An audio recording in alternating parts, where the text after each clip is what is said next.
I also want to extend my deepest gratitude to the wide array of leaders and frontline professionals in attendance today. You are what make our community, you are what makes our welcoming cities and states truly great. You, you understand that immigrants make our communities stronger. You recognize their contributions. You see that our diversity makes our communities more vibrant and that inclusion is one of our keys to success. And if you haven't heard it enough, I want to thank you for the work you do and for welcoming our immigrant neighbors into our communities. As a proud daughter of Guatemalan immigrants, Maria Elvira and Luis Ramirez, who literally sacrificed everything to give me and my siblings a chance at a life they never had, the work to support immigrant communities, as you can imagine, is very personal. Many of you are here connected to our immigrant communities through your own love for friends, your own loved ones. And right now, many of you are also living through the pain of the Trump administration's cruel campaign of terror. Some of you, like me, every night go to sleep wondering who's next, what will happen next to our immigrant communities. But we have protected each other before, and we have to do it again. While the past few months have been challenging, we have done so much good work to fight for our neighbors. And together with a courageous coalition of advocates, of organizations, I've been able to stand strong by my commitment to do everything in my power to slow Trump down and fight back with every single tool at my disposal. It means to legislate, to litigate, and to agitate.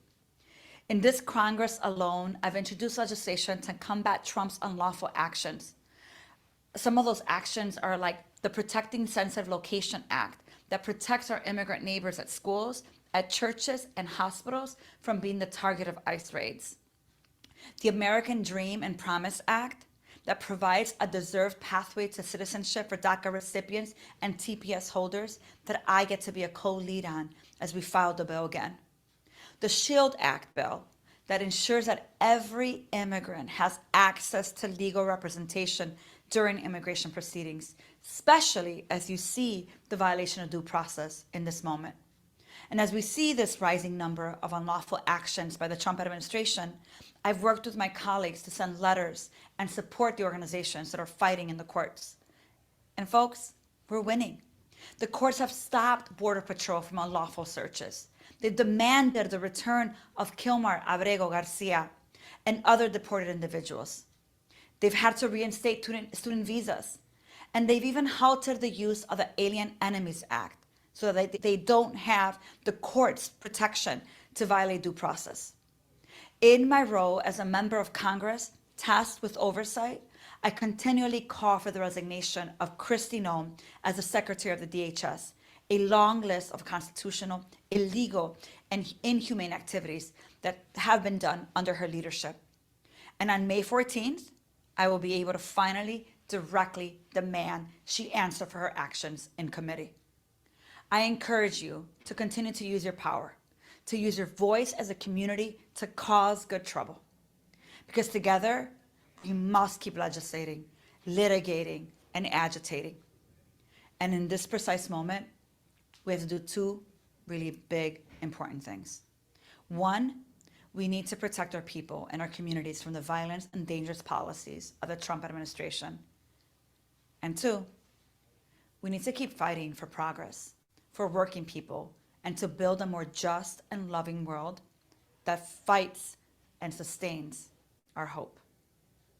As we fight, we will lean into what we know. The community keeps us safe. We keep each other safe. We must organize, we must educate, and we must inform and empower immigrant communities to know their rights. We must practice solidarity. We must show up for each other across our struggles, and we have to defend each other. We have to develop systems of defense and care for such a time as this. And that means that we have to meet each other's needs when we are persecuted and to continue to find new ways to help our immigrant neighbors so that they can integrate into our communities. And we all have a role to play. And so I ask you, What's the role you're playing? Because we must all use our voices to resist against the administration and not cooperate with harmful, immoral policies that betray our values. Because we won't concede the power of the people. We will not bow down to wannabe kings and dictators. So I close off by saying, fascism always demands a public enemy. Today, Trump will tell you the enemy is immigrants. Tomorrow, it will be whoever they deem undesirable. So friends, stay strong and know that I am in this lucha with you, committed to doing everything I can to protect our communities. So solidarity, let's stay together, let's organize and keep fighting back.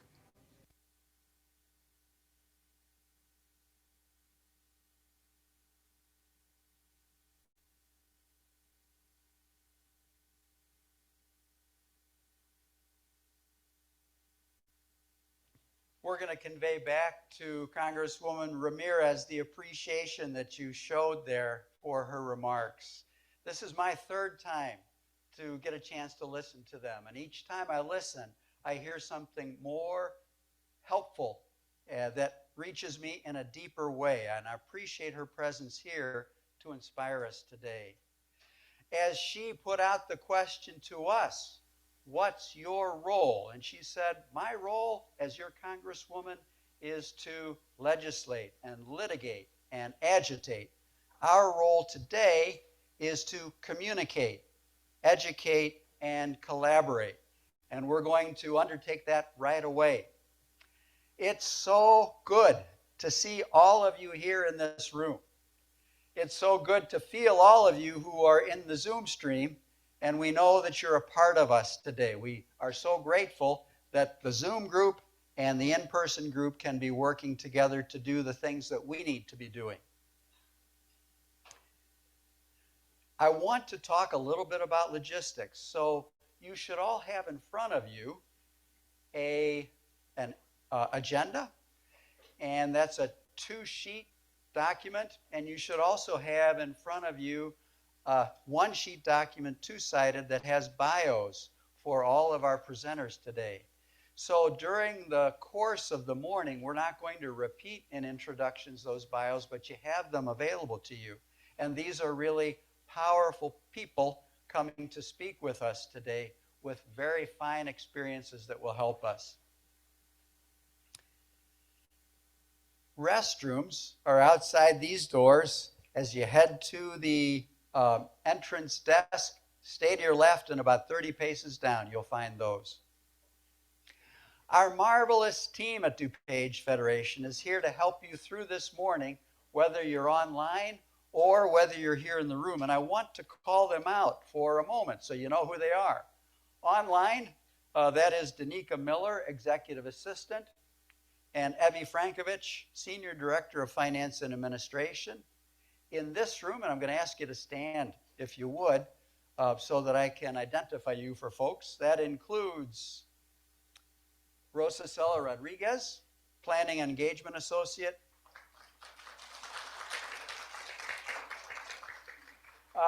Rosa Sella has been living this event for the last, 72 hours. So I'm very, very appreciative of her role here. I also want to note, supporting you today are Mimi Dow, Research Director in the back there. Beth Carey, Director of Grants and Information. Summer Al-Zawawi, Program Director for Public Benefits Access, and she may be out front. And Eva Rafash, who is our Senior Program Director for Language Access Resource Center, in the back. That have been recruited to address the needs that we've heard from you are the most important in your communities. So you're going to hear about school responsiveness. You're going to hear about mental health. You're going to hear more about deportation defense and organizing our communities to be protective of our neighbors. As we go through this second round, we're going to invite each one of the panelists to come to a podium and speak from a mic here. that will project in this room as well as in the Zoom meeting. We'll be listening to 5 minutes from each panelist. When we get through the 6 presentations, we'll do a question and answer just as we did with Rocio. We'll have questions being taken in via the chat, and we'll have 2 folks in the room here with microphones, but we'll have the question and answer applying to all of the panelists. You may pick out the one that you most wish to address your question. And I wanted to share a note about language access in this meeting. This meeting has a simultaneous interpretation happening, Spanish and English. And that's set up through a Zoom room, but it's also streaming into this room. We have folks here who are using earbuds to listen to that interpretation. So for our panelists and for our questioners, we ask you to be aware that there is a simultaneous interpretation happening, and to be deliberative in your speaking and try to not speak too quickly. Allow the interpreter time to keep up with you in your presentation. So I'm very, very pleased to introduce Xochitl Esparza from the Illinois Coalition on Immigrant and Refugee Reform. Welcome, Xochitl. Thank you so much, David. And good morning, everyone. As mentioned, my name is Xochitl Esparza. I oversee our Family Support Network hotline that we created here at ICER. And I'll be talking to more detail what are our call options and language access that we have for callers that are seeking services and help. And before I begin, I want to introduce more in detail what does ICER exactly do. We are a membership-based organization that serves immigrant and refugee communities across the entire state of Illinois.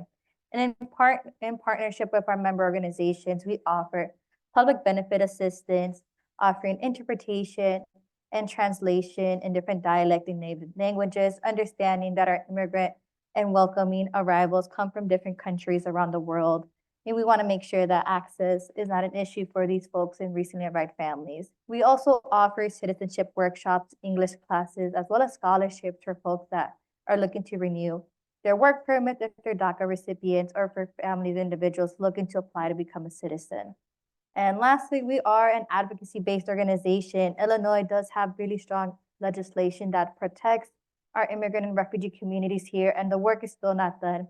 There's more that we can continue to pass, and more funding and programs that we can create. And it helps with community members and advocates like yourself here today that support us and join us in our calls to Springfield to pass more pro-immigration protection laws.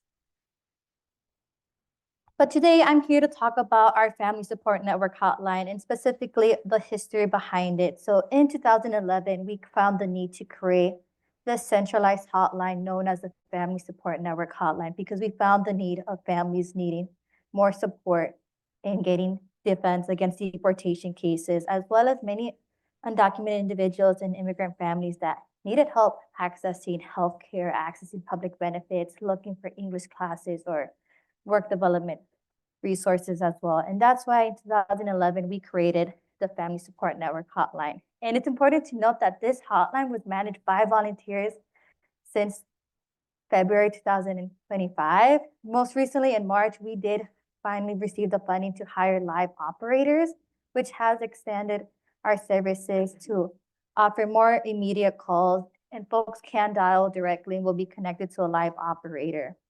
But thanks to the work of many students and advocates that wanted to volunteer, we were able to expand our hotline and respond to the calls needed to connect individuals and families to these resources. We've also expanded language access as well as now offering the hotline in Polish, Arabic, Korean, and Mandarin as well. And these are some of the call options folks can call and select when they're dialing in. The first being to report Trust Act violations. So as stated, police officers and law enforcement here in the state of Illinois cannot or work or assist with immigration enforcement. And ICER does closely monitor this. We do count on the community support, especially for our service providers that are here today. If a client does reveal or there's a suspicion that the Trust Act was violated, we do ask that you connect them to our hotline that I do have listed up here at 855-435-7693.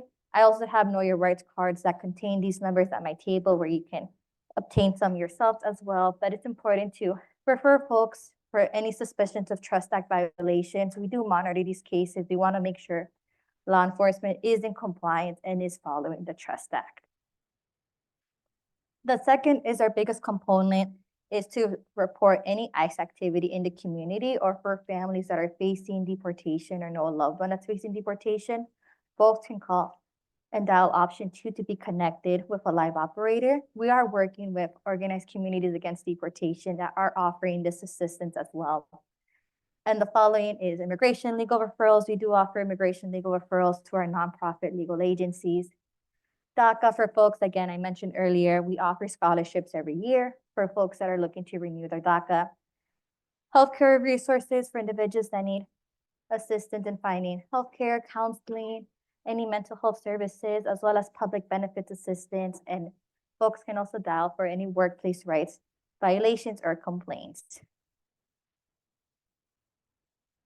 And this is the schematic of what the hotline looks like behind the scenes. As I mentioned, we do work with 4 different organizations that offer our language access, Arab American Family Services. We do refer folks that do select that they need Arabic interpretation, and the Arab American Family Services will take on the hotline as well as the Chinese Coalition for Better Communities are offering calls for individuals that need assistance in speaking Mandarin. But if folks were to continue in English and Spanish options, they'll be connected with our live operators, and these are the options that they can select if they need public benefits assistance, legal referrals. Again, as I mentioned, ICE sightings and deportations. We are working in collaboration with organized communities against deportation that is offering that deportations offense, which is critical at this time. So we do encourage folks, to please share our number, especially for any allies or community members that want to know how they can help. We do encourage, feel free to call our hotline if you suspect any ICE activity in your community, near your work area, near your schools. You can report this call to our hotline. It is confidential, and we will alert our rapid response team so that they can go out into the community to assess the situation, but most importantly, connect that affected family and individual with legal resources if there was an arrest or detainment need. But that was a very brief overview about our FSN hotline, but thank you all.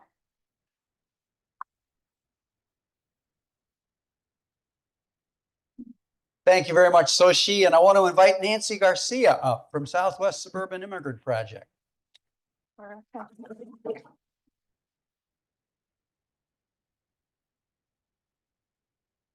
So mic is definitely working. Hi, everyone. Okay. Yep. Give me 2 seconds. Okay, perfect. Good morning, everyone. My name, again, thank you, Xochitl, for sharing the crucial information about the Family Support Network. Again, my name is Nancy Garcia. I'm the Director of Civic Engagement with Southwest Suburban Immigrant Project. Our office is located in Bolingbrook, and we serve Will and DuPage counties. Southwest Suburban Immigrant Project is a community-based organization that focuses on dismantling, advancing justice, building power, nurturing belonging, and for all immigrants in Chicago's Southwest suburbs. As a directly impacted organization, we also focus on making sure that we're including the different opinions of our base that is also directly impacted to make sure that as an organization, we're taking all of that into account and we're staying informed collectively. Again, SSIP is a proud member of ICER, and we have collaborated in the past with the Family Support Network in order to make sure that we're staying up to date, educated, and sharing key resources with many of you in this space. Okay. One thing that I do want to acknowledge is that at this time, there's a lot of fears in our community, our immigrant community, and it is important that we name them, okay?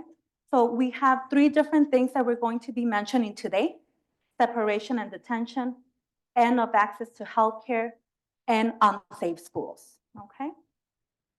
Again, the families that we work with are facing a lot of fear because of all the uncertainty and the chaos that is happening at this time. Prior to the start of this new administration, the threat of mass deportations was something that was mentioned time and time again. And it's something that since the inauguration, we have seen multiple attempts at keeping people, at causing chaos, causing people to be really afraid, and also immigration conducting arrests and also militarizing and scaring our neighbors. And that's something that is not okay. At the state level, we're looking at the access to healthcare. At the state level, we see programs that are under threat, like the Health Benefit for Immigrant Adults, also known as HBIA. This program is a program that provides a lot of our community members that otherwise might not have been able to apply for health insurance, much needed access to life-saving procedures, different treatment, preventative care that might not otherwise have been a possibility. Now that we're facing threats to HBIA, we are looking at community members losing much needed resources and the access to healthcare. For unsafe schools, we have seen that at the federal level, there's multiple threats to overturn different policies that have been implemented at the federal level, including one of the Supreme Court cases from 1982 that focuses on providing access to all the students regardless of immigration status. At the state level, there's a real opportunity for us to make sure that we keep working together to prevent something like that from happening at the state level, to continue to provide access to our students to go to school regardless of their immigration status. As a community, we are not powerless, even though that's something that might be mentioned or might make us feel a particular way. A lot of us in this room have worked for many years to build an infrastructure to protect each other by connecting people to crucial resources. And again, we do have an opportunity to collectively work together. This is one of the poems that we have seen many times. Have you all seen this before? Okay. So it has different groups that were identified at different points in time and how they were targeted. At this point, we can go ahead and look at different groups and replace it with a new group that we are currently encountering at this moment, and this poem would still make sense, okay? Right now, this current administration is targeting a lot of the community members, low-income immigrant community members, English language learners. Everyone is a target currently, okay? Over the last 15 years, our organization has collectively worked to make sure that we're developing programs, including our rapid response team, in order to continue to work with you all, to continue to learn about best practices, respond in case of emergency using our rapid response teams, and be able to connect people to much needed resources in a moment of panic or crisis.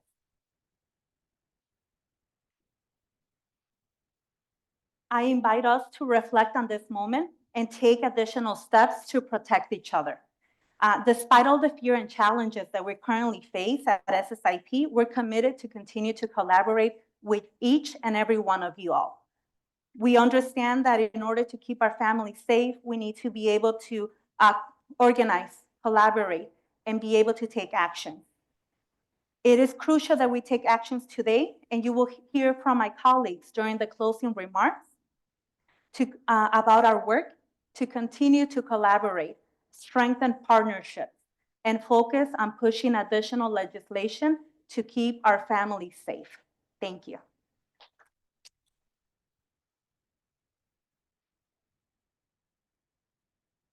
Thank you, Nancy, and I welcome now Jose Luis Pepe Gutierrez, and we'll get him mic'd up.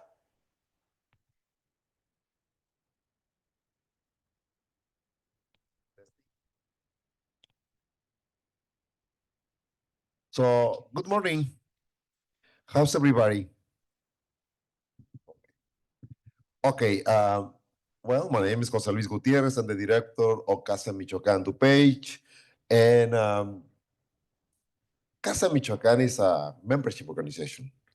But I'm going to explain a little bit of what we're doing right in this time in West Chicago and in DuPage County. But first of all, I want to thank Dave for putting this together. Look around. I mean, this is the power that we have in the community to change things, to resist. So I want to thank you. And I want to mention something that, yes, give him a round of applause, please. Thank you. Dave and all your team, you are doing a pretty good job. I was watching the video this morning, and Delia Ramirez said two things. We need to find new ways to do things through education, better communication, but through collaboration. And I see many of you that we collaborate together already. So that means that we are doing the right thing.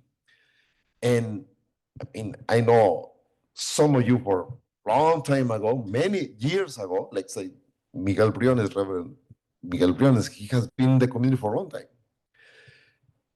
But now we got new people that's coming to contribute and keep the fight for immigrant rights. Well, going back to Casa Michoacán, we're a binational organization. In the beginning, we were like a Federación de Clubes Michoacanos, that means a hometown association for people that are from the state of Michoacán. Michoacanos, we are the largest Mexican community in the United States. Almost 5 million Michoacanos live in the United States. So, I mean, in the area, you ask, hey, how many Michoacanos in the room? For say, you know, hey, yeah, okay. Okay, good. So that's why we decide to put the name Casas Michoacán, or cultural centers, or Illinois welcoming centers called Casas Michoacán. We have one in Carbondale, Southern Illinois. We got another one in Elgin. We got West Chicago office and Pilsen office. So one of the ideas of creating Casas Michoacán was to have like immigrant integration centers. That's why thank you for inviting us to this forum, Immigrant Integration Forum in DuPage County. So that makes a lot of sense for us to be here because we want to learn more. How can we do things better? And to be honest, one of the things that we do is we have all these committees. Of course, we have all the programs that we do through ISEP, Illinois Coalition for Refugee and Immigrant Rights. And like you see, it was very formative, all the things that were explained about all the programs. But, sorry, want to change? How can I change the? Will the It's not clicker working. advance it? I think it's not moving. Well, I'll say, one of the things that, the way we do things in Casa Michoacán is we have all these different committees. We have the indigenous committees, the women's committee. And one of the things I want to share with you, I mean, with the women's committee per se, we think we were very enthusiastic to create like a reading club, having more conference about health issues, but they were interested only in having Zumba. So we decided to have the Zumba classes, and then we can have the other things, you know, so find a way. So in the Indigenous Committee, we now celebrating the New Year's, the Purepecha New Year's, and we're gonna have in August 9, celebrating the Day of the Indigenous Communities in West Chicago. So, next one, I mean, Casa Michoacán, I mean, the way we see things is Casa Michoacán es la casa de todos. Mi casa es tu casa. And I'm gonna end saying this in Spanish. Para nosotros es muy difícil que todo mundo estemos de acuerdo en lo que vamos a hacer. Pero lo que sí tenemos que hacer es trabajar en lo que sí estamos de acuerdo. En un momento en que el gobierno federal no nos ve como algo positivo, y es así como tenemos que trabajar todos juntos. Y cuando digo todos, incluyendo las comunidades LGTBIQ+, transgender, todos. And I'm going to summarize. For those of you that don't speak the language, what I'm saying is we need to learn how to work together in the things that we agree. The other things, maybe we can put in the parking lot and wait for that. But in this time, it's an urgency. We need to learn to work together in a better ways. And like Delia Ramirez said in the video, to create new ways to work together so we can be more effective. Thank you.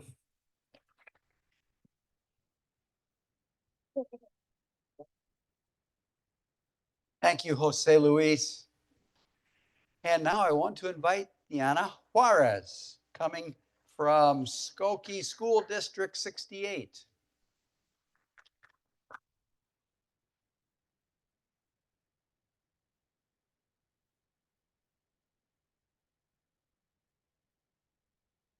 I'll start the 5 minutes, yeah. As we make the switch, I just want to suggest, Jose Luis, that your mission statement at Casa Michoacan could fit for all of us in our communities, a home for all. Very well said.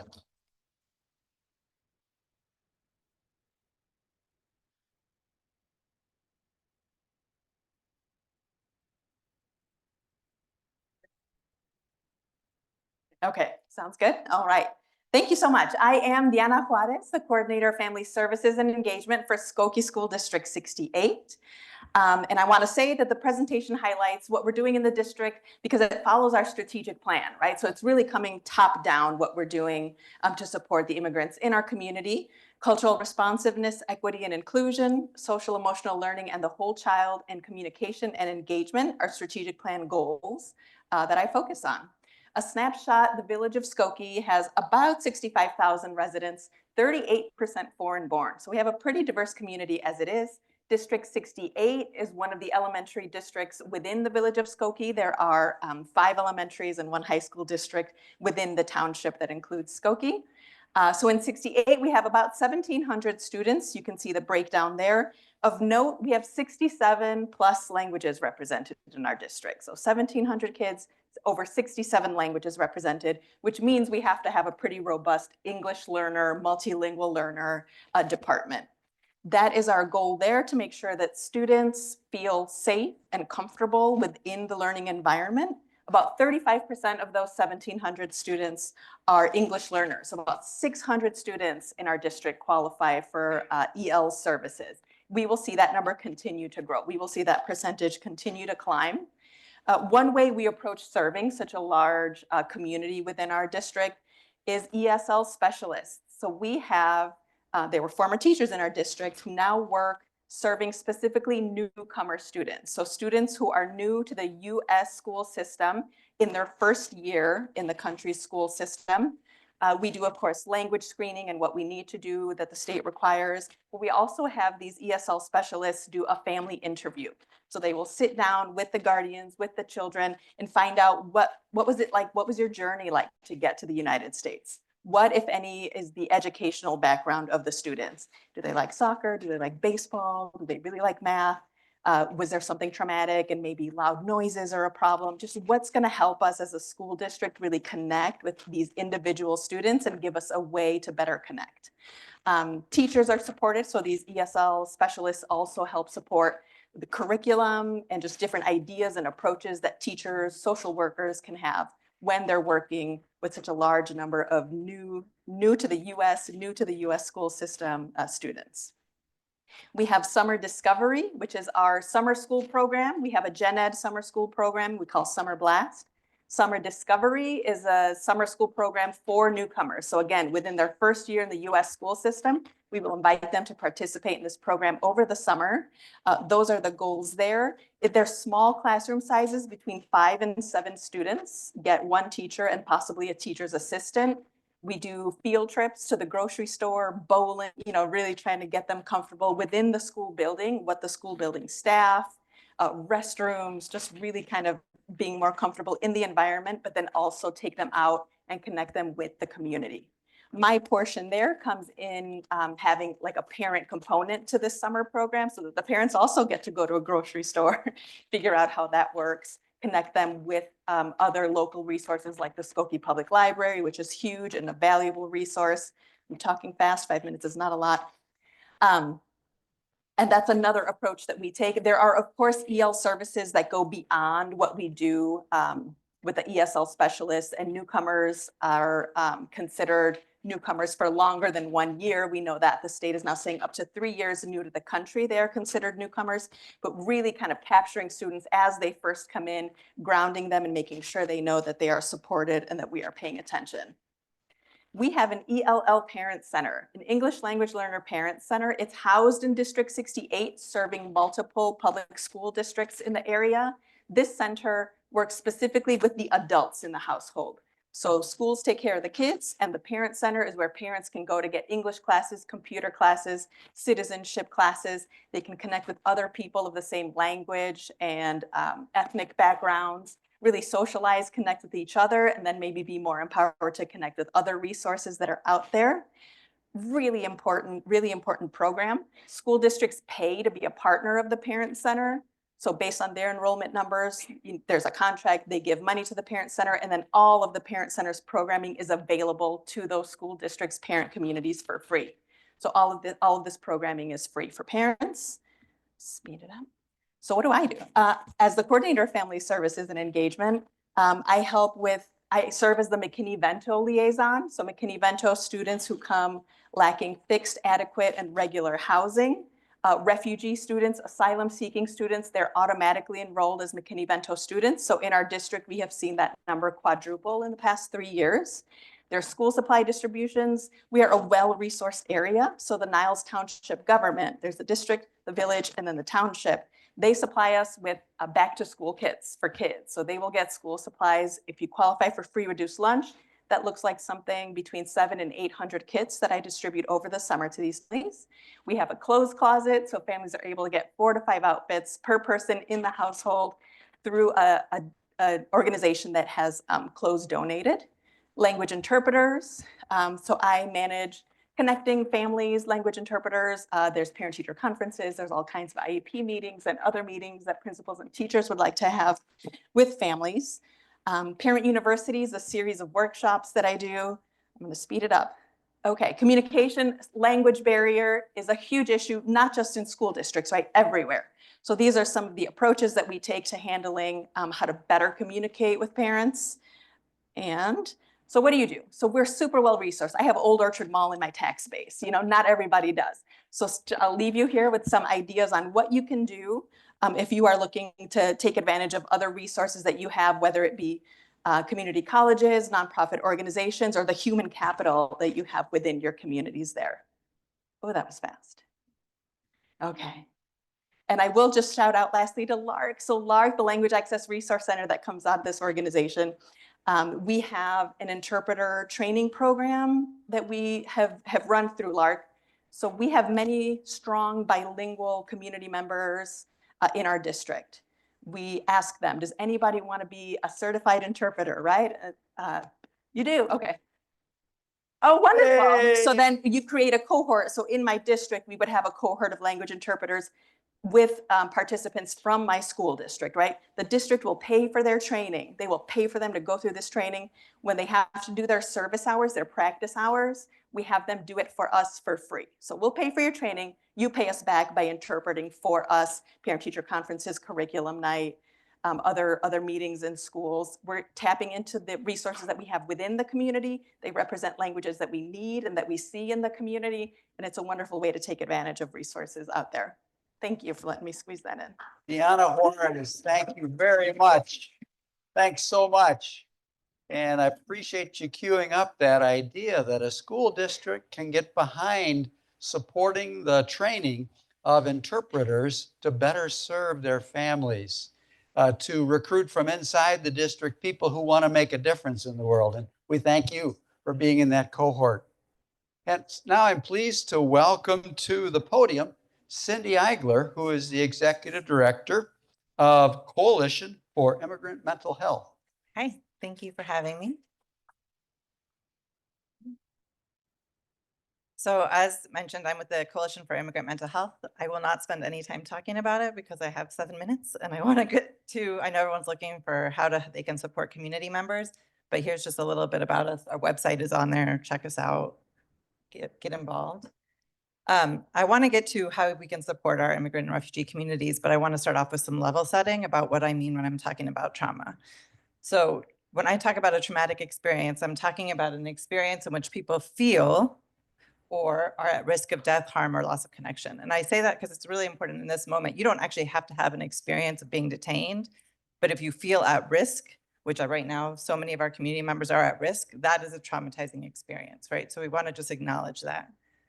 The other thing is that trauma impacts our ability to feel safe and connected, which can often send us into kind of modes of protection and survival that can last a lifetime. So we just want to acknowledge that.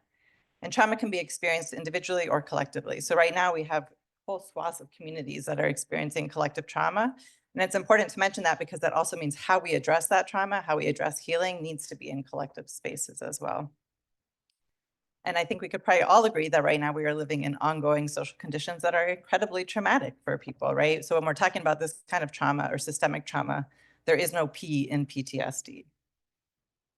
So thinking more about immigrant and refugee communities and mental health and trauma, the thing that I most want to emphasize is how complex and compounded it is. We're not talking about just one kind of trauma.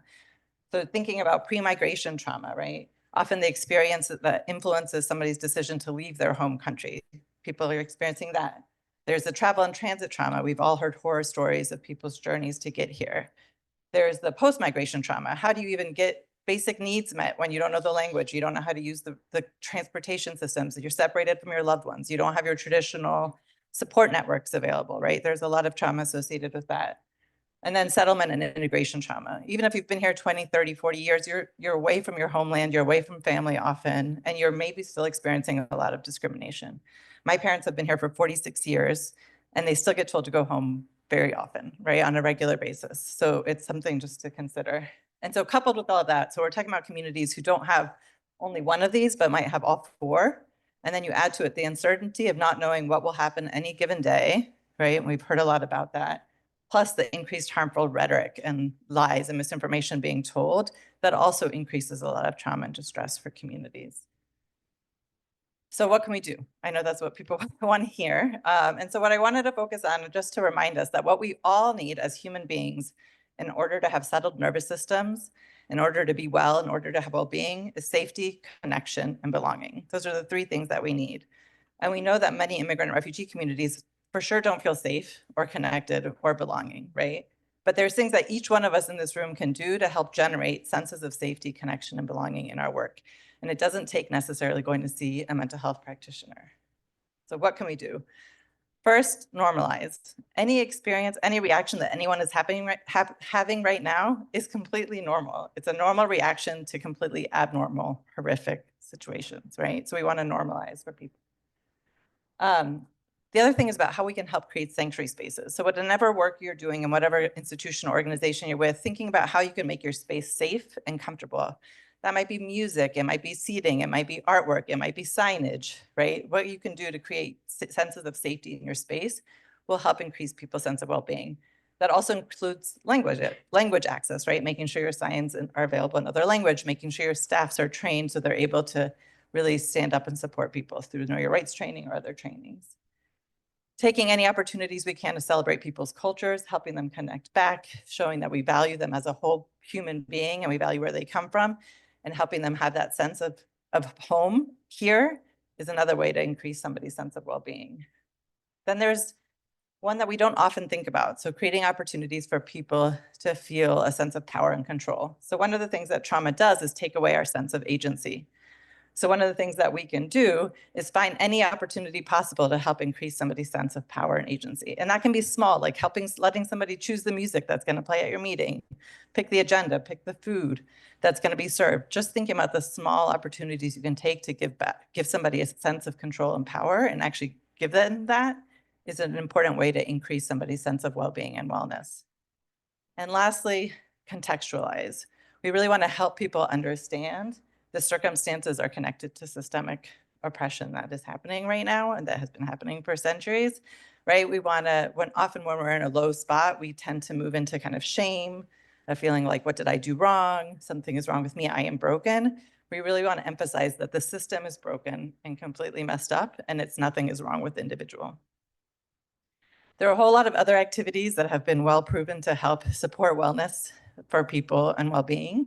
I'm not going to go through them because I don't have time, but I imagine that everybody in this room has a way to integrate or is already integrating, as we heard before, some of these activities into your work. So finding ways to do these things are really important. I will end with just saying, so the coalition really operates from an understanding that mental health care is a public health issue and a human right, but is obviously riddled with a lot of inequities and limited resources. But when we're talking about mental health as a public health issue, that means we're focusing on prevention. Not everybody needs to see a mental health clinician. Not everybody wants to see a mental health clinician. And there's a lot that we can do on the front end to make sure that somebody doesn't get into a state of crisis where that's the only option available, right? So hopefully all of these activities that we mentioned, all the things I talked about, are ways to increase people's sense of safety, connection, and belonging so that they're able to have well-being individually and collectively in their community.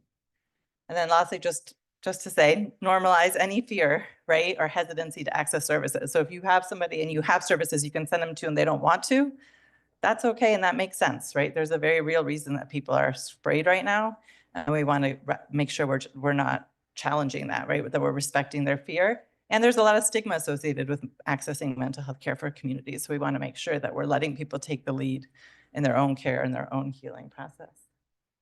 So I will close with that the coalition does have a mental health resource directory available in English and Spanish on our website.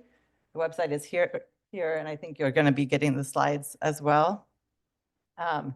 It lists services throughout the county and throughout Illinois, available in, I think, over 22 languages I counted the other day. This does need to be, it was last updated a year ago, but it is a starting point, and we will try to do our best to keep it updated as we move on. That's it. Thank you very much.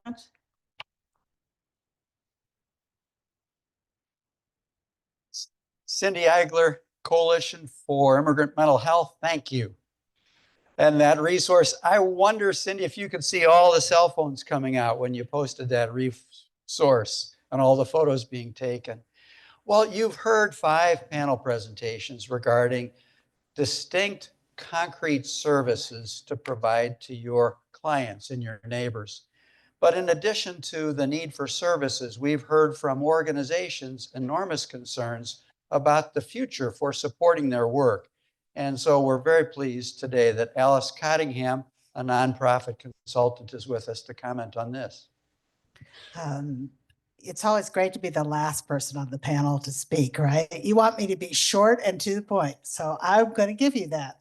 I'm really glad to be with you here today. I want to start by saying I was asked to provide an update on philanthropy's response to the current deluge of horrible policy out of DC.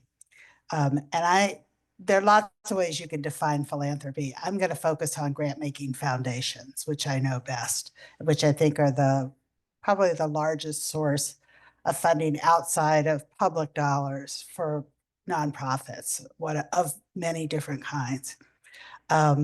First, the very bad news, and that is that philanthropy is not riding to the rescue like the cavalry. They simply do not have enough dollars to replace public dollars. That's always been the case. It probably always will be the case. There's not going to be a one-to-one swap, no matter how much organizations are hurting.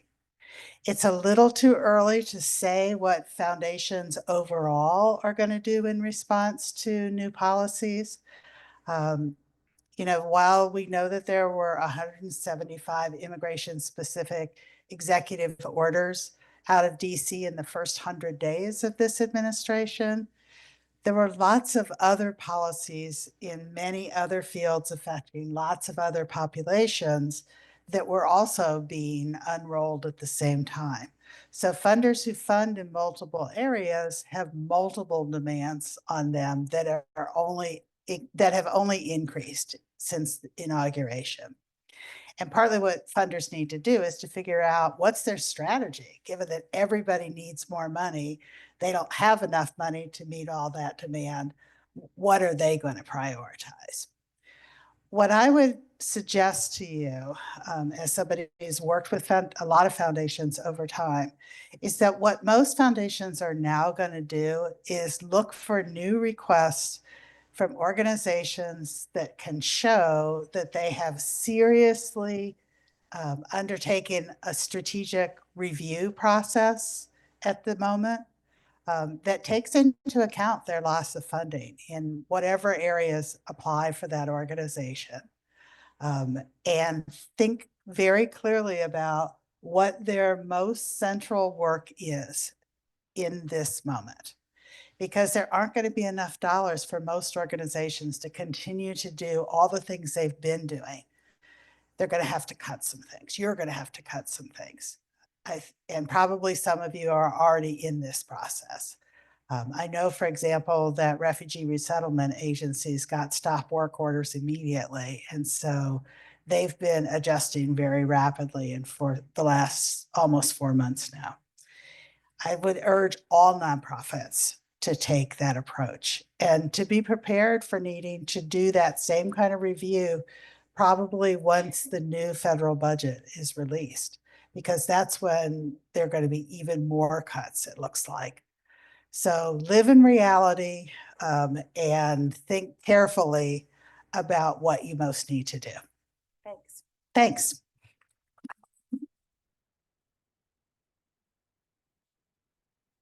Thank you, Alice. Yes, please stay up. And I'd like to invite all of the panelists now to please come on up to the front. We have some elevated seating there for you. And I'm going to be inviting questions from the audience here in the room, as well as people on the chat. We'll do this just as we did in the first half this morning. We'll have folks in the room here with microphones who can take questions. And you're welcome to ask any individual or ask the group a question. You need mics.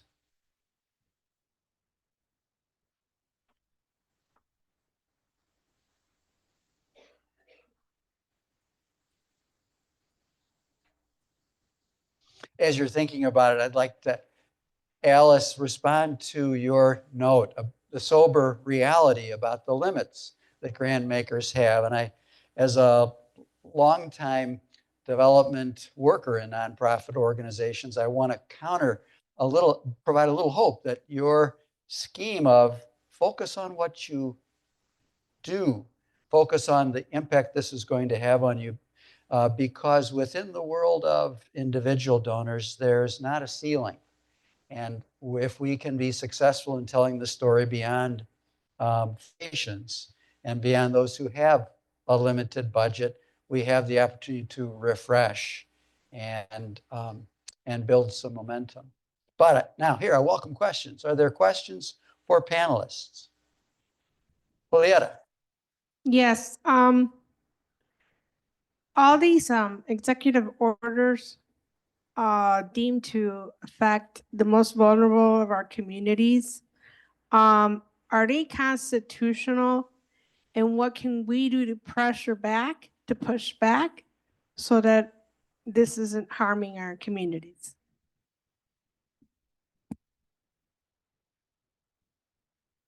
Thank you. I think that's an excellent question. It's important to note that the executive orders that we're seeing, they never go unchallenged. We have organizations, judges, lawyers across the nation that are suing the Trump administration. So we are fighting back.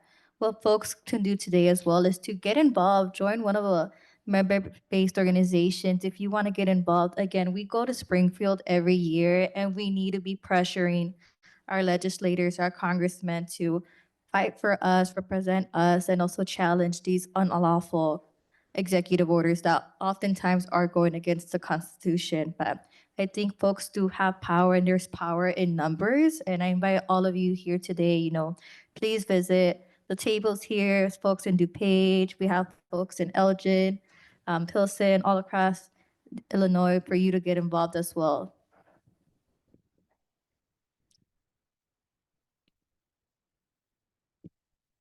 Were there others on the panel who wanted to respond to that question?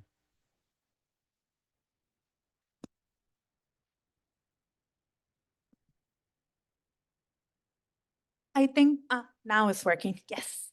I think something else that I can go ahead and add, thank you, Xochitl, is at the federal level, there's a lot of things that are happening.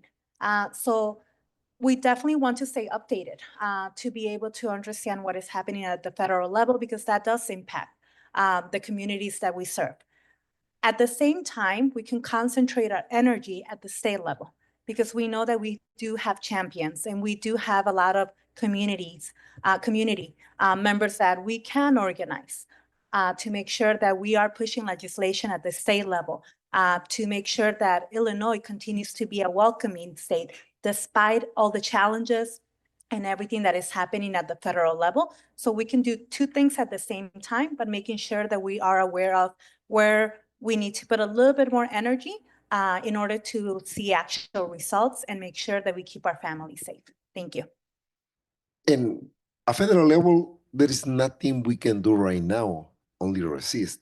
But on the state level, we got very good allies like Senator Karina Villa, Mara Hershauer, State Rep, and Delia Ramirez, Chuy Garcia. We got some allies. But now we have you as an alderwoman in West Chicago. And I think we need to start thinking what are the things that we're going to be pushing in West Chicago. And yesterday, we had a new mayor in Aurora, a progressive perspective that he's presenting to the community. So I think we need to build all these relationships in the municipalities so we can resist better. That would be my recommendation. And now you have the opportunity to play a role, Julieta, and you know, you are no estás sola, you know, you're not by yourself.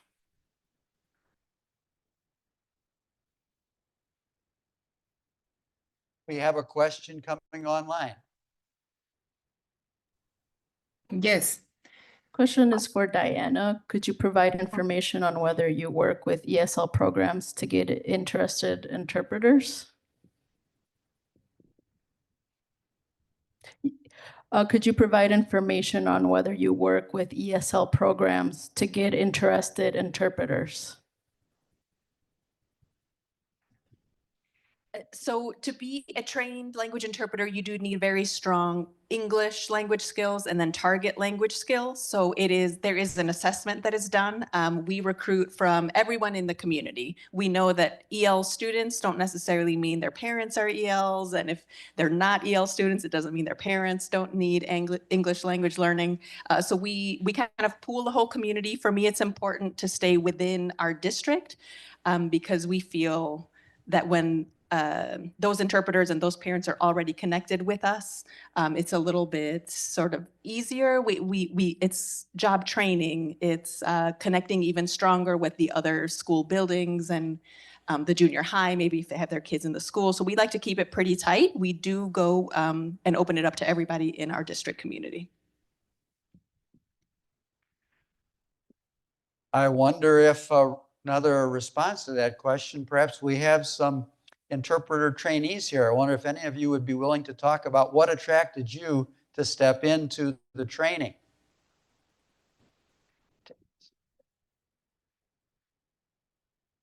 What attracted you to step into the training, the interpreter training? Give it to Christina. She has the most experience from all three of us. Okay. Did you just say what we had to do? No, what attracted you to sign up? Okay. Well, we are with the Youth Service Bureau of the Illinois Valley. So our job is essentially to interpret and translate for our clients. A lot of what we do is interpretation and site translations. We have the class with Eva and Carolyn. And I mean, what helps us with this class is that now we won't just be bilingual workers or employees. We will now be certified, trained interpreters through DuPage Federation. And that's something that we're very proud of. And our job is very supportive of this program. And, we're here just to better ourselves and to better help support our community and the clients that we serve. Thank you very much for taking an unexpected question and being honorary panel members. I appreciate that. Yes. Is there another question here? Hi, my name is Kenya. I'm here with the Office of State Representative Maura Hershauer. I have two questions. One for the Coalition of Immigrant Health. Do you offer any mental health support services, such as counseling and therapy, for undocumented and mixed status students, mixed status families who may not have health insurance? And is there age groups, such as just kids or teenagers or even parents that only speak Spanish or one language? So the coalition doesn't offer any direct services, but we connect to services. So if you look at the resource directory, it connects you to a whole slew of people, places, and organizations that can provide those kind of services for undocumented kids from young age to old age. And then we also have a separate list. We've done kind of a review of, we have about 750 members on our listserv, many who are clinicians who've offered to do some pro bono or sliding scale work. And so we have that list as well. So you're always welcome to email me that information. Yeah. Hold on, we'll get you a mic. Otherwise, they won't hear it online. Also, what we do in our program, in our job, is we help people apply for medical card and food and like SNAP benefits and TANF, things like that. So if they're undocumented and they have no social security number and they have outstanding medical bills, a lot of OSF hospitals, they're like St. Francis, several OSF hospitals, they provide charity care applications, and you do not have to have a social security number to apply for those. And we have a lot of success with our clients who are undocumented who will get approved. Like sometimes 100%, 80%, 50%, depending on your income. Thank you so much for sharing that. I will definitely connect with both of you. I will also, if I can jump in and say, through the school district, so students that qualify for McKinney-Vento services that are under the McKinney-Vento status, there is a program called Evergreen, which provides mental health services for McKinney-Vento students. So we know that a lot of our refugee and asylum seeking students will come in under that status. So there is a program that provides free, it's a certain number, like 6 free counseling sessions. They do work to get as many languages represented as possible, knowing that many of these families have a language other than English in their background. So there are possibilities through their school districts if we're focusing on kids. Thank you so much. And to Diana, I don't know if you'll be able to answer this question, but are undocumented and mixed status students receiving Know Your Rights trainings or being connected to a support system where they can access reliable information about the current political climate? Or how are you ensuring these students don't feel isolated and know where they turn for help? Excellent. Yeah, so that is a big part of my job, right?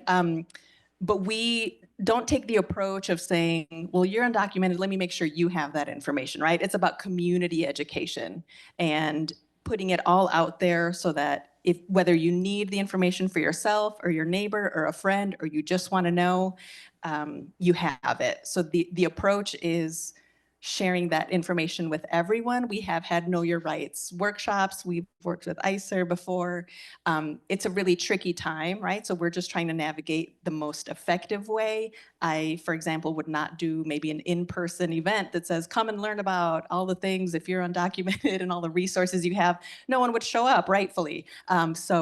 The approach is to really kind of bombard the community with all the information, have a place, on your website, have folders at every school that, every family has access to, so that you're not identifying or seeking out any individuals you think might need the information, but really just making sure all of the information is available for everyone, I would say is what we do. And briefly, I also want to add to that. So we do offer Know Your Rights presentations available for the entire state of Illinois. You can visit our website or talk to me afterwards. We offer them virtually, in person. We also tailor our presentation, especially for businesses as well. Know Your Rights and how you can protect your employers and also your clients. We do schools, nonprofits, and ICER membership organizations. We have Casa Michoacana and SSIP as well that offer Know Your Rights presentations. So we do it is really important that our community gets educated and informed as well. And we do want to make sure that valuable information does reach our community members. Our presentations do get updated due to the recent executive orders. So they are constantly getting updated based on the information we're receiving from the federal government. But I'll give it to Casa Michoacan or SSIP if you all want to add about your services. I manage the Illinois Immigration Funder Collaborative, which makes grants to community organizations in a variety of areas. And I would just observe that it's a moment of real experimentation in how to best provide know your rights information to everybody in communities who needs that information, including people who aren't immigrants who want to play a supportive role. But one of the more interesting requests we recently funded came from an organization on the north side of Chicago called Communities United, which is going to train high school students, both immigrant students or children of immigrant students, as well as Black students, on how to provide know your rights information, with the explicit understanding that not only are students who appear to be immigrants at risk of being stopped and arrested and detained, but so are Black students who aren't immigrants. And I think it's a really interesting model, and I'm really glad that organizations are trying out different ways to do this work now. I can go ahead and add a little bit to the importance of trainings and different things that can be brought back to your organizations or schools to make sure that you all are staying up to date. Again, we understand that the moment that we're in an emergency situation, so we do need to acknowledge that. And all of that requires us to explore, leverage, and build those relationships with new partners and also strengthen those relationships with existing partners. In order for that to happen, tapping into or seeking out different resources and trainings is going to be crucial. So SSIP does offer different trainings in addition to ICER and also Casa Michoacan that we can bring to your organization to tailor that information to your staff first, and also additional community members to be able to break down really complex information in a way that makes sense, that is easy for people to understand. But again, making sure that we provide steps on how people can get involved and actions that they can take, so that way they are not feeling powerless, that they feel like they have some type of control or some type of actions that they can take in order to make any changes with it starting at in their small community, and then bigger changes as we expand to other communities as well. Thank you for all the questions. We're at a transition moment. We have one question in the room and two in the chat. Let's make these three the last, and then we'll move into the last part. Ava? Thank you very much. And thank you to the panel for all the wonderful information. Cristobal Casa Page, Worker Center. This is kind of for everybody, particularly Alice Cunningham. It's really good to see you out here, Alice. Thank you for believing in us all these years. And but what we're seeing here in DuPage is a real, you wouldn't know it, but DuPage County on May 1st, we led the contingent with over 700 workers from DuPage County. Day of the Immigrant in March. In West Chicago, we had over 2,000 people march through the streets. I think even David Roth, I saw you on the streets in Chicago a few months ago on Trump's election day, which was pretty cool. But anyway, the social movement is part of immigration, the Immigrant Integration protests, the rallies, the community defense, because what we're seeing on the streets is people are petrified, terrified, and horrified, and we're trying to bust that through solidarity, through strength, through mobilizations. And Casa DuPage has been there working with Chicago organizations. And it's wonderful to know the resources here, but at the same time, we have the fight on the streets for immigrant dignity, immigrant justice. We have an administration that wants to institutionalize hate and weaponize violence. And with that, what we've seen in the Black Civil Rights Movement in the 60s, it's people power. What we're trying to see right now, again, that people power, getting on the streets of solidarity, direct action.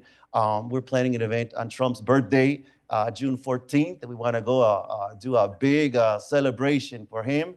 But again, every time we do this, it breaks the fear.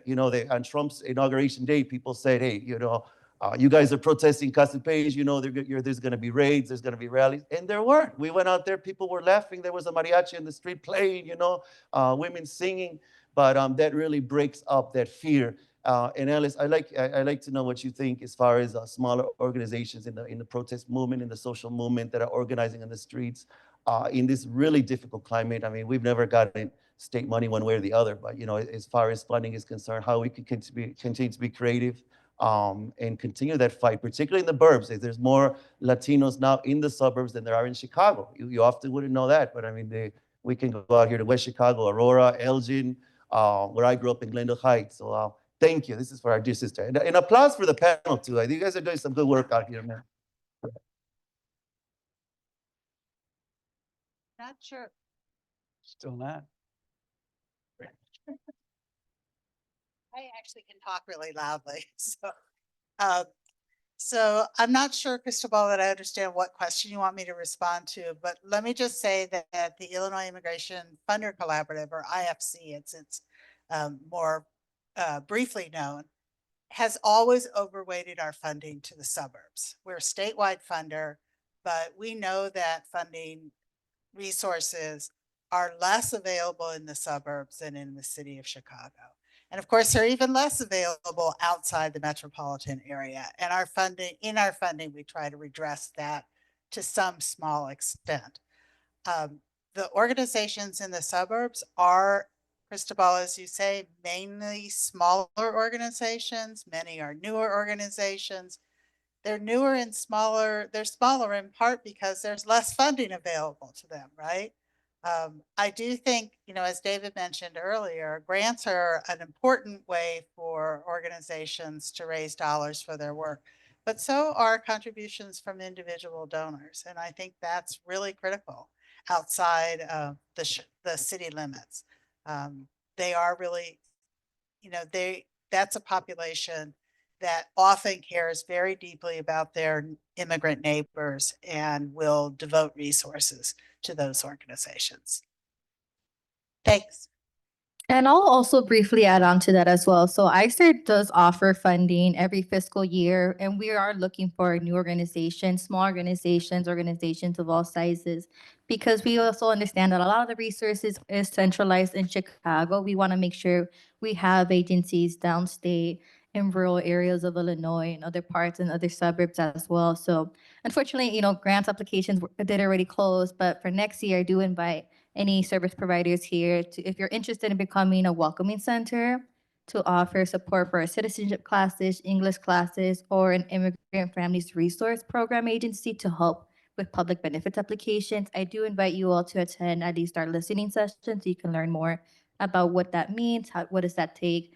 And for smaller organizations as well, you could also partner up with another existing organization that could complement and support the work that you are doing, and will fund both organizations. So we do offer that funding as well. This year we got 9 new organizations, which is great, and we're continuing to expand and support the incredible work that some of our partner organizations are continuing to do.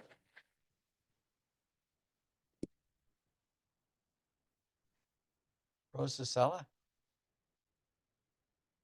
There's a couple of questions on here, but I don't know if we have enough time for the rest of them. But for ICER, if an individual is detained and calls the 855 number, how will they be helped? Yeah, that's a great question. So typically we do see family members, the detainee that are calling us. And when they call us, they'll be connected to a live operator from Organized Communities Against Deportation that will give them an assessment of what their rights are. But most importantly, we do offer referrals for the National Immigration Justice Center and the Resurrection Project that are the leading agencies offering deportation defense. So it's really important, and time is of the essence, that we connect them to that referral so that the attorney can get in contact with them and locate them and which detention center they're at. It's, you know, unfortunately, under this time around, the Trump administration, they're being very aggressive in separating families and sending them thousands of miles away out of state to different detention centers. So one of the immediate things that folks would receive is support. You know, if it's occurring during the arrest, it'll alert our rapid response team. But I'm going to pass it to Nancy to share a little bit more about that piece as well. Thank you. Yes, so a lot of times, whenever we have a situation like that, our rapid response teams across the state get involved depending on the location. So we have, through ICER and also other community-based organizations, we have developed different rapid response teams that include directly impacted community members, community members from partner organizations, religious institutions, and also local municipalities as well. So what typically happens is those rapid response teams are activated to determine is something still happening now that we need to investigate what additional support does the family need in addition to that legal connection or referral. So we provide additional support after with any resources that the organization might have or partner organizations in order to make sure that we are addressing different needs that family might have at that particular moment, and also supporting them along the way with that legal referral and just that support along the way that is a situation that is really difficult. So just being there and activating those networks, providing additional support and training to the teams as things continue to change. Thank you. Thank you. Rosa, did we have one more there? Many of these policies were published in Project 2025. Many have been successfully implemented despite the pushback. Is something being or can be done to be proactive to stop the policies that are yet to come?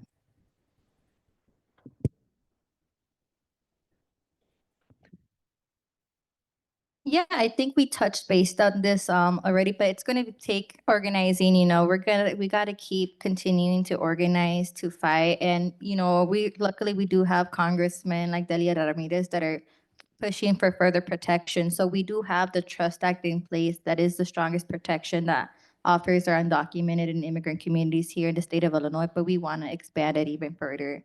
And we also want to continue to pass more protections, right? What we're seeing in the federal government with the sharing of like private information, we want to make sure that that doesn't get passed or allowed here in the state of Illinois. So it is going to take continued efforts of organizing. I think Jose mentioned earlier, getting involved locally. Local elections are just as important as the presidential elections because we have the power here in the state of Illinois to get legislation. And Illinois has had so many wins. We've got it driver's license for all, one of the 19 states out of the 50 states in the United States that does allow undocumented individuals to get a driver's license. We've also gotten the Trust Act passed. Again, not all the states in the United States offer this protection that prevents law enforcement from cooperating with ICE agents, as well as having dedicated funding for immigration services as well. And I know we're on the fight for health benefits for immigrant adults, but even creating our own healthcare that's the first of its in this country as well for undocumented individuals is a fight, and we're going to keep fighting for more laws like that. We're also going to keep fighting that they stay in place as well. And I just want to add something. As members of ICER, Casa Michoacán, we really participate in New American Democracy Project. And what is that? Well, I'm going to exemplify. Julieta Alcántar, she decided, she's part of our community, so we convinced her to run. But at the same time, as a 501c3, we cannot do campaign for her, right?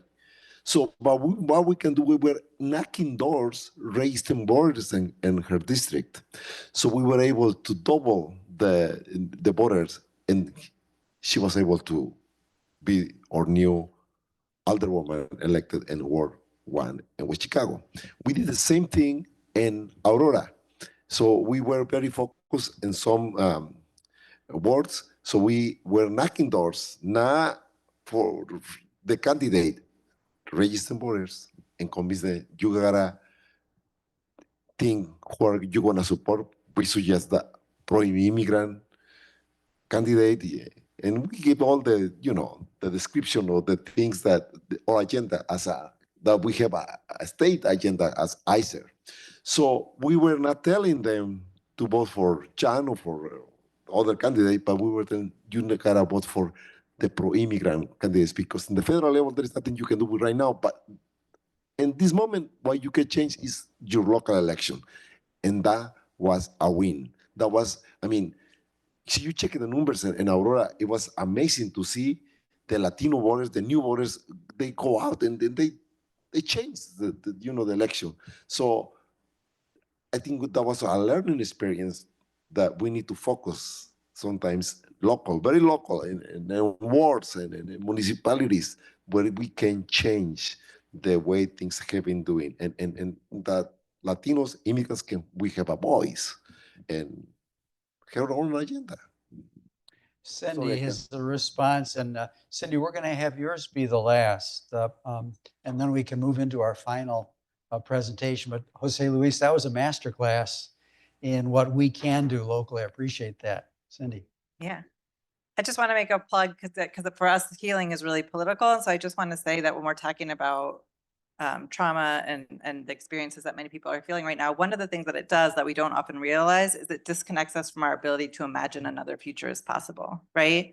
And so this is just a plug to like really make sure that in all your work, when we're burnt out, when our communities are not well, when we are overwhelmed, when we are filled with anxiety and dread, who does that serve, right? It does not serve us.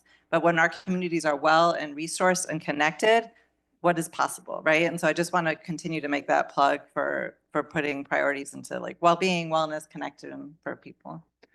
Cindy, thank you. And also Alice and Jose Luis and Sochi and Diana and Nancy, thank you for a marvelous panel.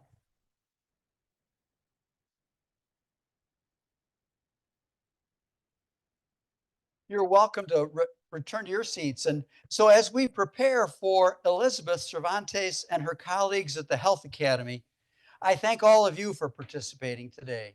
Your knowledge, your energy, your interest is what makes this event what it is. I want to give special thanks to the Illinois Department of Human Services, which has a vision and funding to bring together this kind of event. We're highly appreciative to IDHS.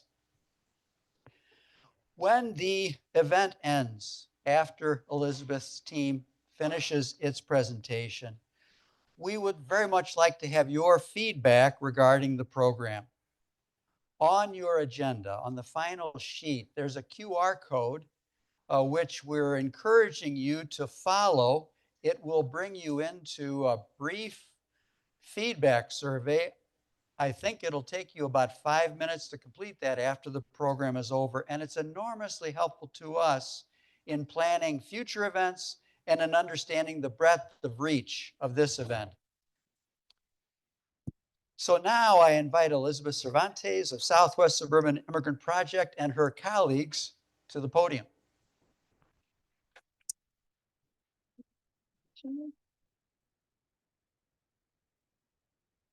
Thank you. Thank you. Good afternoon, friends, colleagues, and partners. Thank you for making time today for some reflection, some learning, and also strengthening partnerships. My name is Elizabeth Cervantes, and I am the co-founder and director of organizing for the Southwest Suburban Immigrant Project. And despite the extraordinary trying times we are living in, I'm truly grateful to be in this space with you all. And I'm reassured by our shared commitment to defend and advocate for immigrant families. In particular, I want to take a moment to uplift the powerful work of DuPage Federation and thank their entire team, actually, for convening us and making today possible.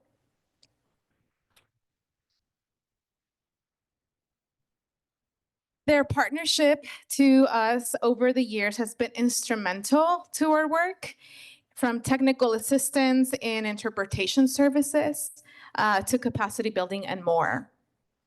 From an organizational standpoint, we are truly fortunate to be able to count on such a crucial partner as DuPage Federation.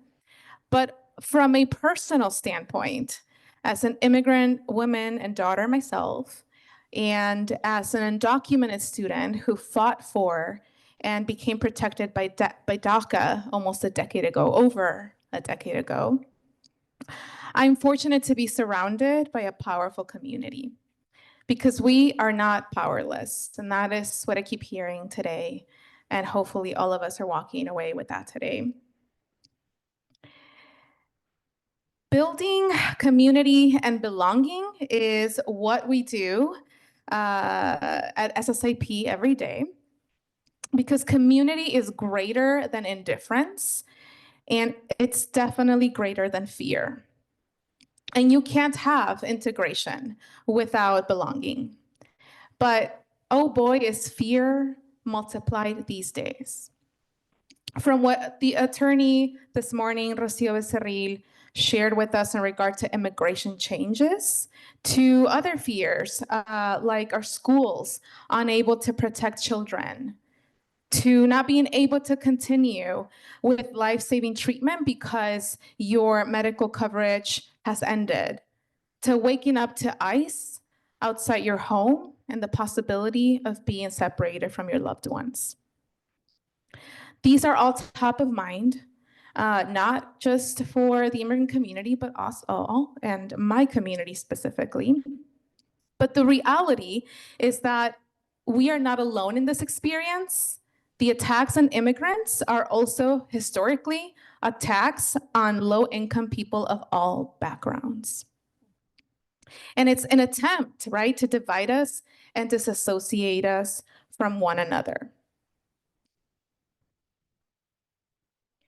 In addition, living under constant stress and fear has psychological, physical, and cultural consequences in individuals, like increased rates of anxiety, depression, and PTSD, health problems like hypertension and heart disease, and struggles with identity, belonging, and cultural dislocation.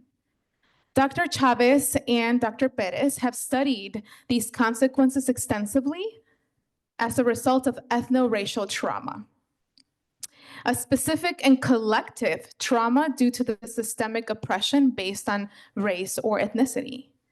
There's no denying that the criminalization of immigrants today is a dangerous example of the perpetuation of ethno-racial trauma.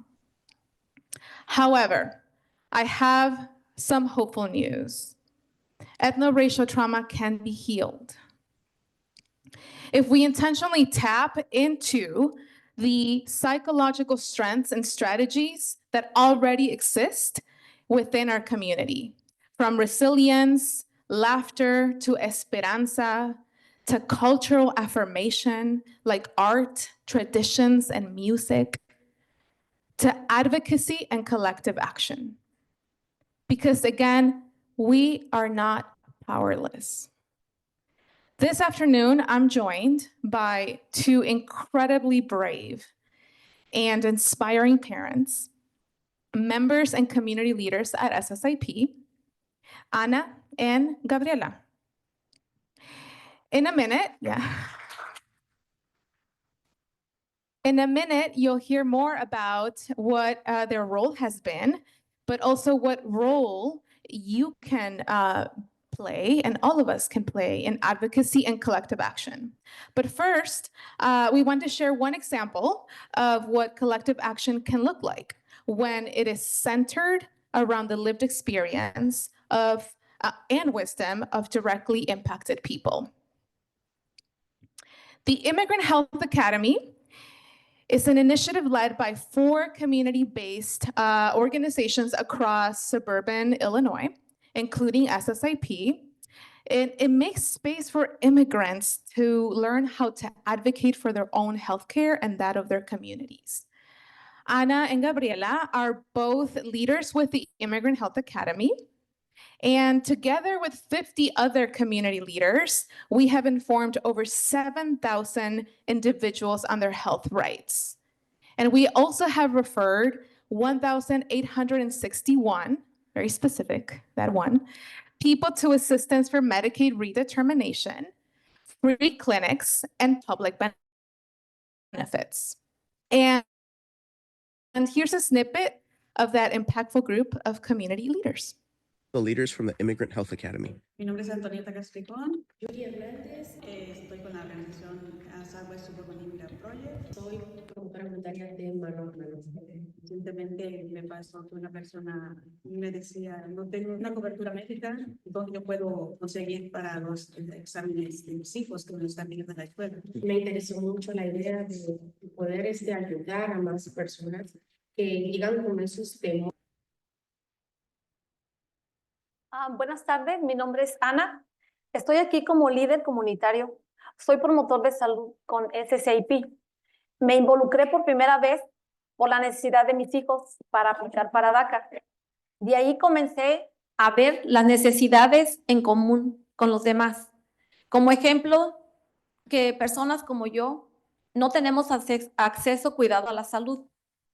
En el 2022, gracias a la abogacía, en la unión con la comunidad, logramos expandir el seguro médico en Illinois para adultos inmigrantes. Yo, por ser una de las privilegiadas de tener seguro médico, y de allí me emocioné. Me emocioné poder llevar esta información a la comunidad y que se pudieran enrolar. A través de la Academia de Salud me entrené para ayudar, además, e informar a otros sobre recursos para sus deudas médicas y como ayuda de emergencia médica. En Medicaid, en los hospitales y en Charity. Gracias a las historias que colectamos en el 2023, presentamos una idea para proyectos de la ley para asegurar a que los hospitales asuman su responsabilidad de informar al paciente sobre sus opciones en recibir Charity Care. Y ganamos. Entró en vigor en julio del año pasado, pero ahora nos enfrentamos a la difícil realidad que terminará esta cobertura para adultos de edades de 42 a 64, solo por la simple razón de ser indocumentados. Aunque hay clínicas comunitarias, no es suficiente porque hay costos demasiados altos para medicamentos y especialistas. La solución es seguro médico para todos, sin importar nuestro estatus, porque todos somos esenciales en nuestra comunidad. Y el estar saludables no nos hace fuertes, no nos hace más fuertes. Luchemos por el seguro médico para todos. Yo, por mi parte, continuaré educando e informando a mis vecinos, a mis amigos y a mis familiares, y les pido apoyo también. Gracias. Thank you, Ana. And I will briefly paraphrase that in English.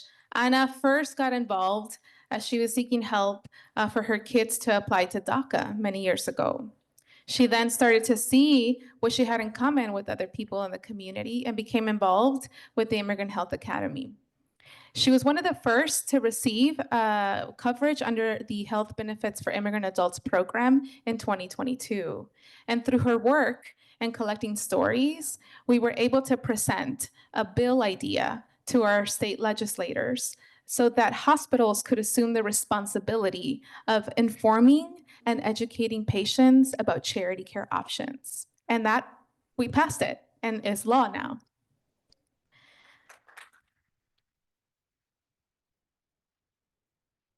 But Ana also reminds us that we are coming up to some cuts and some potential threats, right, to health benefits for immigrant adults, and that she will continue to inform and educate her community, neighbors, family, and friends, but also asks that you all do the same. The Immigrant Health Academy is only one example of what empowering our families with information and leveraging collective wisdom can look like. Many times, the answers to questions about equity reforms and policy change exist already in our communities. That's because we know firsthand what lack of injustice feels like and what it could take to change that for everyone. Ultimately, being engaged in our liberation goes hand in hand with our healing. So, as precarious as this moment is, we want to leave you with this reminder. Advocate with us, not for us. You can do that by making space for and centering undocumented voices in your work, conversations, and decision-making tables. You can do that by plugging in to the existing leadership of undocumented communities and movements. You can do that also by promoting joy and culture amidst the fear.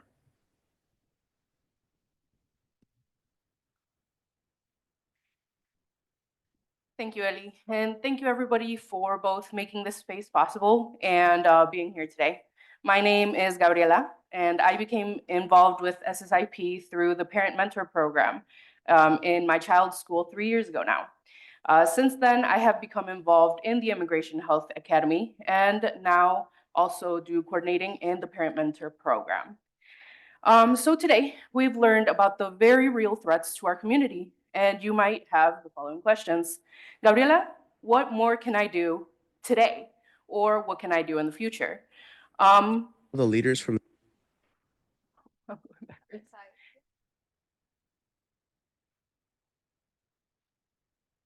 All right, sorry about that. Here, I have 3 actions you can take today to join us in our advocacy. As we go through the next slides, feel free to take a quick snapshot of the information we are providing and share with your community and loved ones. I am one person. Together here, we are a community, and we need to grow and get maybe a little uncomfortable to face the battles we have ahead of us.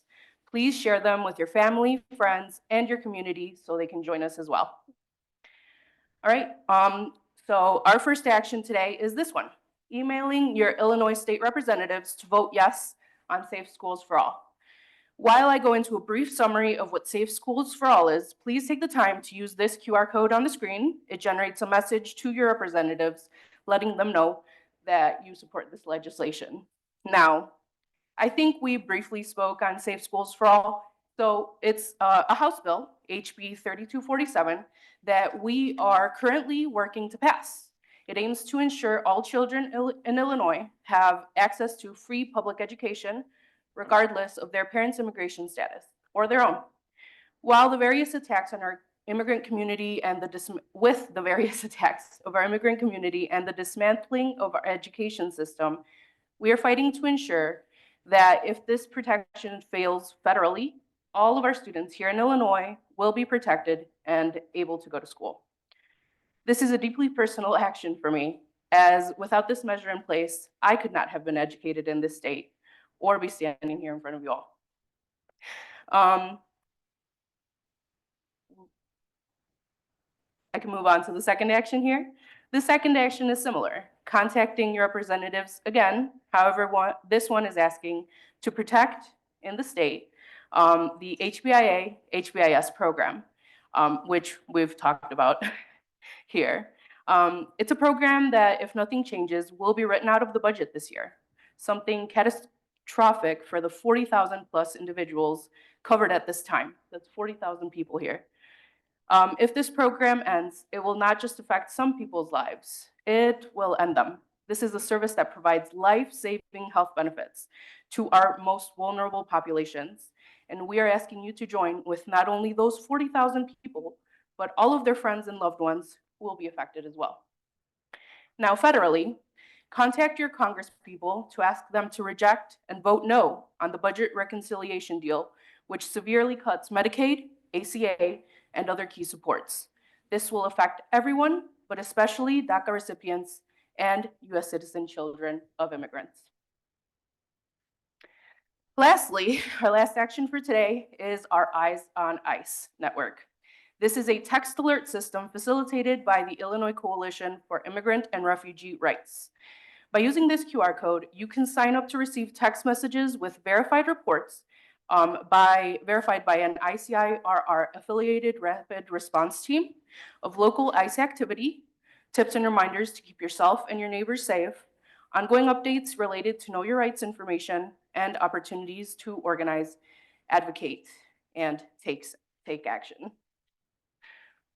Now, these are just the first actions what we can do here today. To answer your second question on further action to take for your agency, business, or organization, such as organizing a Know Your Rights training, or setting up your own rapid response team, please visit our SSIP table. I know we're short on time. You can also reach us at 630-296-6755 or at the above website or email address. We're also SSIP Chicago on all socials. So make sure you follow us for any upcoming actions. Aside from what we have done here today, this is an ongoing battle for our community. This is a battle that affects everyone, and if we are not all safe, none of us are. Thank you for joining your voices with ours so we can make sure that we are all heard. Thank you.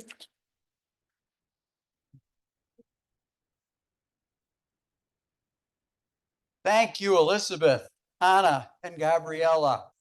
We look forward to advocating with you, and we look forward to following the lead that Anna and Gabriella are bringing us towards safe schools, healthcare, and organizing communities to defend our neighbors. Thank all of you for coming out here today. This has been a wonderful opportunity to learn and share, and we look forward to the work together in the future. And we are adjourned. Pardon? And please remember the QR code for the survey. Thank you. Thanks. Minor.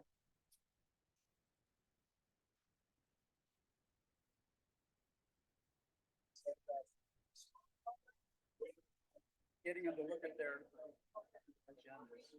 You know what?